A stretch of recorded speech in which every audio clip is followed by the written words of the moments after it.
Hello everyone, आप सभी देख रहे हैं everything on tips my YouTube channel. आज हम इस वीडियो में करने वाले हैं चैप्टर 6 जो कि है मनी। तो चलो स्टार्ट करते हैं। तो फर्स्ट मनी पढ़ने से पहले हम पढ़ते हैं वो बार्टर सिस्टम क्या था। बार्टर सिस्टम था कॉमोडिटी को कॉमोडिटी से रिप्लेस करना। क्या था हमारा बार्टर सिस्टम? जब मनी कुछ नहीं होती थी, जब हम एक चीज़ को दूसरी चीज़ से रिप्लेस करते थे। जैसे किसी को अगर चावल चाहिए तो वो ढूंढता था, अगर किसी को चावल चाहिए तो वो ऐसे व्यक्ति को ढूंढता था जो चावल बेचे, उसके बदले वो क्या लेगा वो देखा जाता था। मतलब वो चावल के बदले गेहूं को एक्सचेंज कर लेते या किसी और चीज़ के बदले किसी और चीज़ को एक्सचेंज कर लिया करते थे। वो सिस्टम क्या था? Barter system. ठीक है, इस बार्टर सिस्टम की कुछ लिमिटेशंस थी। क्या क्या थी? Problem of double coincidence of wants. इसमें क्या था, अगर किसी व्यक्ति को कोई चीज़ चाहिए तो उसे पहले ढूंढना पड़ेगा। अगर उसके पास गेहूं है तो उसे एक ऐसे व्यक्ति को ढूंढना होगा जिसे चावल, जो गेहूं के बदले चावल दे। मतलब उसके पास चावल होने चाहिए। हमें गेहूं चाहिए, हमें चावल चाहिए और हमारे पास गेहूं है एक्सचेंज के लिए, तो हमें भी ऐसे ही व्यक्ति को ढूंढना होगा जिसको, जो चावल बेच रहा हो और उसको गेहूं की ज़रूरत हो। और ऐसा मिलना बहुत मुश्किल हो जाता था। मतलब हमारी इसमें जो प्रॉब्लम थी, हमें जो भी चीज़ चाहिए वो दोनों तरफ नीड होनी चाहिए थी उस चीज़ को। तो ये प्रॉब्लम थी एक बहुत बड़ी। अगला प्रॉब्लम क्या थी इसमें? Problem of unit of common value. उसकी कोई कॉमन वैल्यू नहीं थी, उस समय कोई वैल्यू कॉमन नहीं थी। मान लो 1 किलो चावल की कीमत है 50 रुपये और वहीं 1 किलो गेहूँ की कीमत है 20 रुपये। तो जो चावल बेच रहा है वो तो 50 रुपये की चीज़ को चेंज कर लेगा 20 रुपये के साथ, लेकिन जो गेहूं बेच रहा है वो 20 रुपये की चीज़ को चेंज कर लेगा 50 के साथ। तो इसमें जो गेहूं चावल वाला था उसको नुकसान हो रहा है, लेकिन तब इतना वो था नहीं उधर। तब क्या था? कॉमन वैल्यू नहीं थी किसी चीज़ की, तो इस वजह से ये एक लिमिटेशन थी इसकी। Problem of unit of storage. Storage करने के लिए कोई जगह नहीं थी। मतलब हमारे जो पेरिशेबल प्रोडक्ट्स थे, पेरिशेबल वो प्रोडक्ट्स होते हैं जो कुछ टाइम पीरियड के बाद ख़राब हो जाते हैं। तो ऐसे प्रोडक्ट की क्या थी? स्टोर नहीं कर सकते थे हम उन्हें ज़्यादा देर तक। मान लो अगर कोई गाय का दूध निकालता है तो वो हमें, वो गाय के दूध के बदले लोगों से चीज़ें शेयर कर सकता है, लेकिन वो दूध वो ज़्यादा दिन तक स्टोर थोड़ी कर सकता है क्योंकि दूध जो है ख़राब हो जाता है। वहीं अगला हम चलते हैं, प्रॉब्लम ऑफ डेफर्ड पेमेंट या फ्यूचर पेमेंट।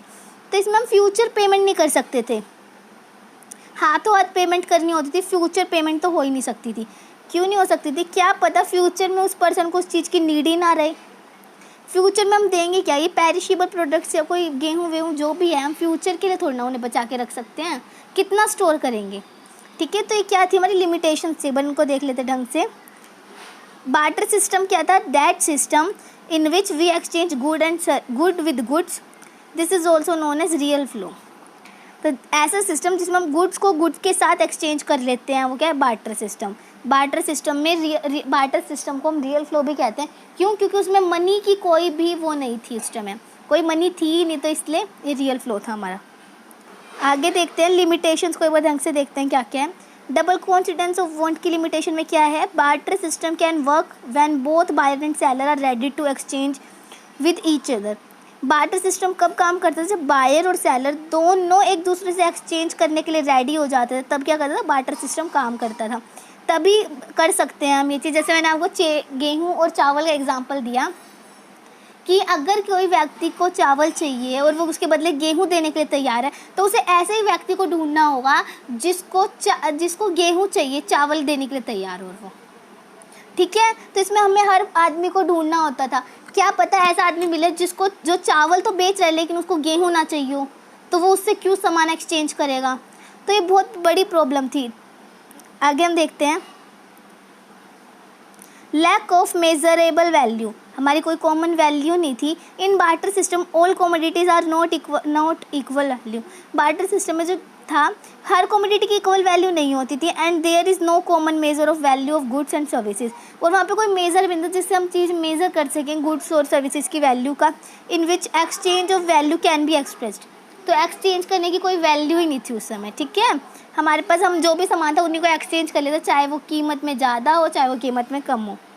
अब हम आगे देखते हैं, lack of standard of deferred payment. हम फ्यूचर पेमेंट की बात कर रहे थे इसमें, कि जो बार्टर सिस्टम है इसमें फ्यूचर पेमेंट और क्रेडिट पेमेंट कर ही नहीं सकते।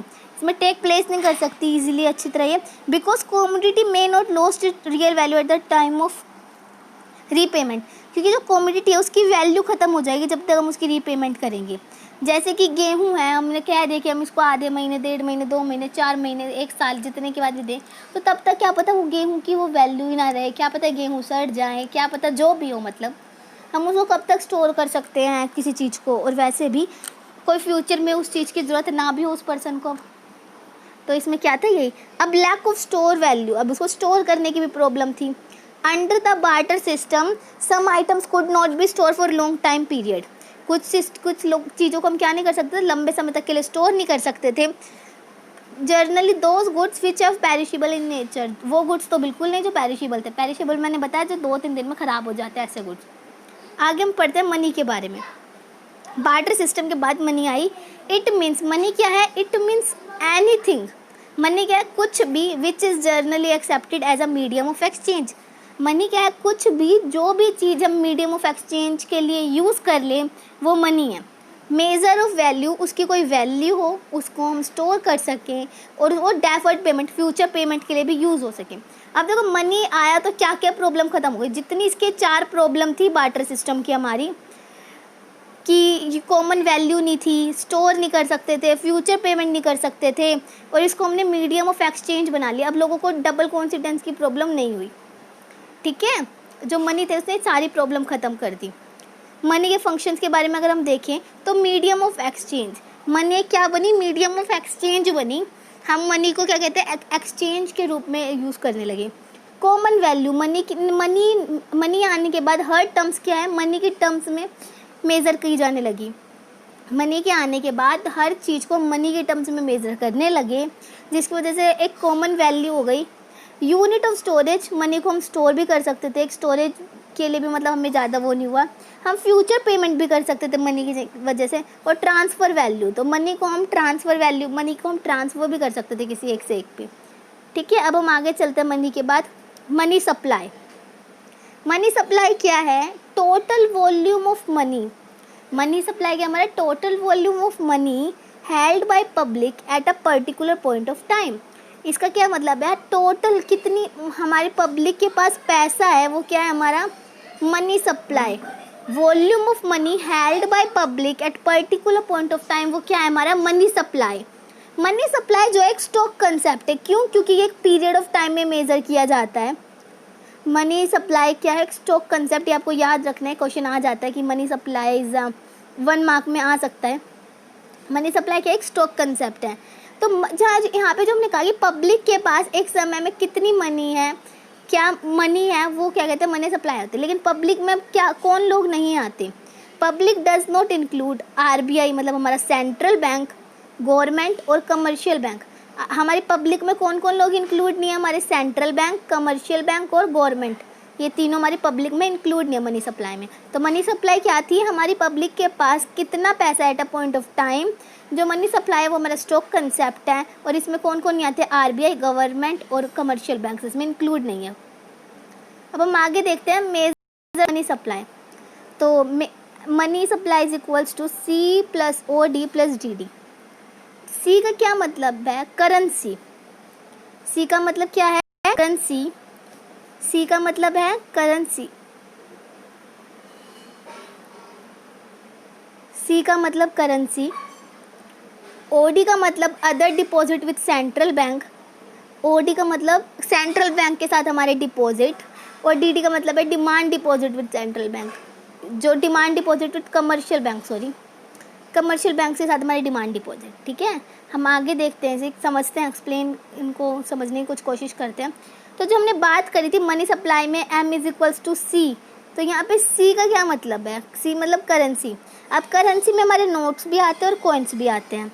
तो जो नोट्स हैं 2 से लेके 2000 तक के सारे नोट कौन इशू करता है, आरबीआई। कौन इशू करता है, हमारा आरबीआई, और इस पर साइन कौन करता है, आरबीआई गवर्नर, जो कि शक्तिकांता दास।